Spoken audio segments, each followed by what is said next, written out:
Petit point leçon. Comment faire un tableau de variation d'une fonction polynôme du second degré? Donc quand on a une fonction polynôme du second degré, elle peut être sous trois formes. Soit elle est sous la forme développée, donc c'est-à-dire ax carré plus bx plus c, soit elle est sous la forme factorisée, c'est-à-dire de la forme ax moins u x moins v, ou alors ax moins u au carré, ou soit elle est de la forme canonique, c'est-à-dire ax moins alpha au carré plus bêta. Donc dans un exercice, vous pouvez avoir une fonction du second degré écrite sous une de ces trois formes. Donc, on a détaillé comment faire le tableau de variation suivant les trois formes.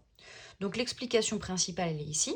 Donc, si elle est sous la forme développée, on regarde déjà juste le signe de A. Donc, le signe du terme du second degré. Donc, si le A est positif, la parabole, elle va être orientée vers le haut, c'est-à-dire que les branches vont aller vers le haut comme ça. Donc, si elle va être orientée vers le haut comme ça, elle va être d'abord décroissante et ensuite croissante. Par contre, si le A est négatif, la parabole sera orientée vers le bas, c'est-à-dire les branches vont aller vers le bas, et donc, si on a cette forme, on va avoir d'abord croissante et ensuite décroissante. Donc ça, c'est suivant le A, on va avoir les variations, soit décroissante-croissante pour que la parabole soit orientée vers le haut, soit croissante-décroissante pour que la parabole soit orientée vers le bas. Une fois qu'on a le sens des flèches, il nous manque à trouver le sommet de la parabole, donc c'est-à-dire qu'est-ce qu'on écrit dans la ligne des X et qu'est-ce qu'on écrit dans la ligne de F. Donc pour ça, on a moins b sur 2a et f de moins b sur 2a. C'est le sommet de la parabole. Donc on a dans la ligne de x, il faut qu'on écrive moins b sur 2a. Et dans la ligne de f, il faut qu'on écrive f de moins b sur 2a, c'est-à-dire l'image de ce qu'on a trouvé juste avant par f.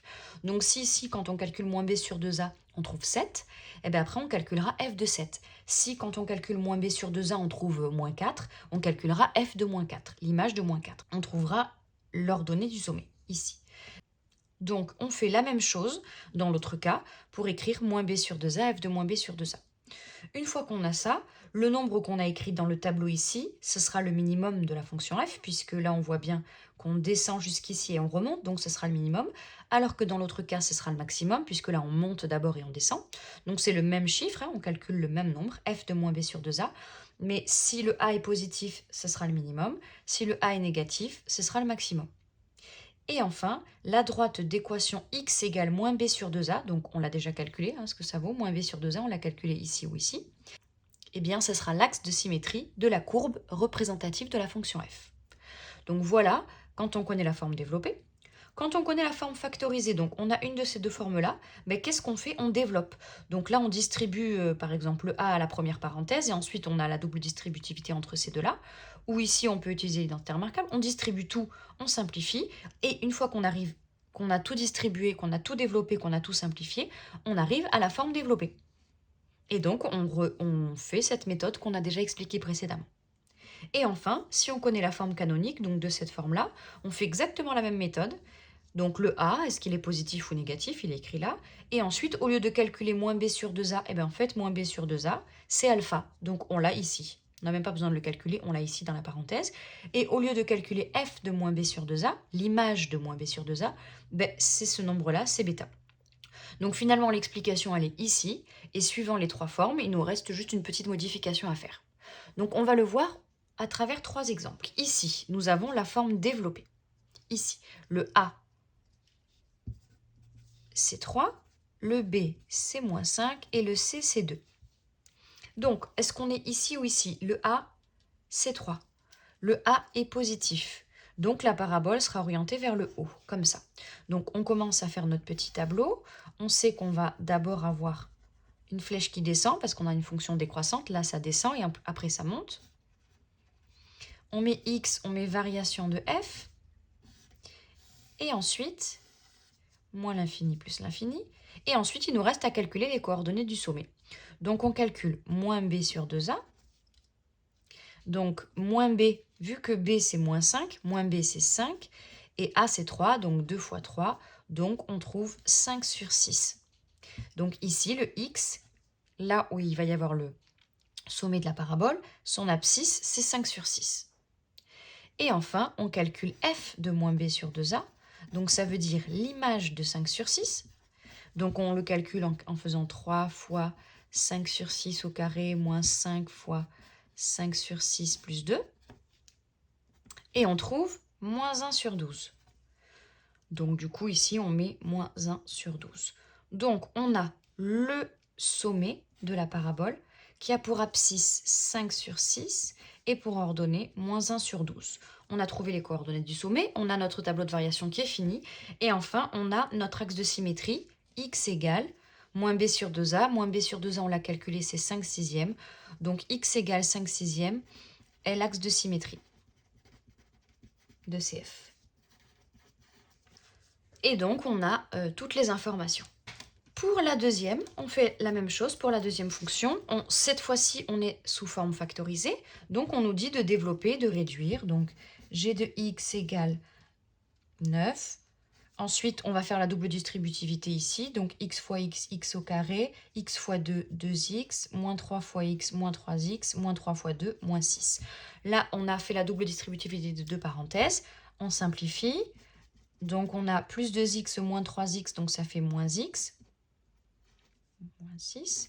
Et enfin, on distribue le 9 aux trois termes de la parenthèse. 9 fois x au carré, 9x au carré, moins 9 fois x, 9x, moins 9 fois 6, 54. Et du coup, on obtient la forme développée. Donc le A, c'est 9, le B, c'est moins 9 et le C, c'est moins 54. Et on étudie les variations grâce à la première méthode. Donc comme le A est positif encore ici, le A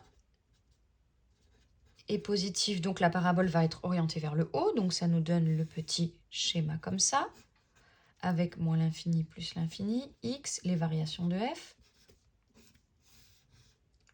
Il nous manque à calculer les coordonnées du sommet, donc moins b sur 2a, si b c'est moins 9, moins b c'est 9, sur 2a, 2a ça fait 2 fois 9, on simplifie, 9 sur 18, ça nous fait 1 demi. Donc ici on a 1 demi, et il nous reste à calculer l'image de 1 demi, donc f de moins b sur 2a, f de 1 demi. Donc on calcule l'image de 1 demi en faisant 9 fois 1 demi au carré, moins 9 fois 1 demi, moins 54. Et ça nous donne moins 265 sur 4. Donc ici, on met moins 265 sur 4. On obtient donc les coordonnées du sommet. En abscisse, nous avons 1 demi. En ordonnée, nous avons moins 265 sur 4. Et la droite d'équation x égale moins b sur 2a, donc x égale 1 demi, elle est axe de symétrie de CF. Et enfin, dans la dernière, on a la forme canonique. Donc le A, c'est le nombre qui est avant l'identité remarquable, qui est collé à l'identité remarquable, donc c'est moins 6. Le alpha, c'est le nombre qui est après le x dans l'identité remarquable, mais en changeant son signe. Donc là, comme il y a marqué moins 8, le alpha, c'est 8. Et le bêta, c'est le nombre qui est après l'identité remarquable, avec le plus ou le moins. Donc le bêta, c'est 4. Donc on utilise la première méthode. Donc on va utiliser tout ça. Donc le A, c'est moins 6. Le A, du coup, est négatif. Donc on va avoir la parabole qui est orientée vers le bas. Donc ça va nous donner, cette fois-ci, un petit tableau de variation avec d'abord croissant, ensuite décroissant. Moins l'infini plus l'infini. X variation de f. Et ici, au lieu de calculer moins b sur 2a et f de moins b sur 2a, c'est directement alpha et bêta. Donc alpha, c'est 8, bêta, c'est 4. Donc on a fini le tableau. Donc S, les coordonnées, c'est alpha, bêta. Donc ça nous donne 8, 4. Et x égale 8 est l'axe de symétrie de CF. Il nous reste à rajouter le minimum et le maximum. Donc là, on voit bien qu'on va avoir un minimum. Moins 1 douzième, c'est le minimum de f. Il est atteint pour x égale 5 sixièmes. Ici aussi, on va avoir un minimum, ici. Moins 256 sur 4, c'est le minimum de f. Et il est atteint pour x égale 1 demi. Ici, par contre, dans le tableau, on va avoir un maximum, c'est 4. Et il est atteint pour x égale 8. Voilà comment on fait un tableau de variation d'une fonction du second degré suivant sa forme.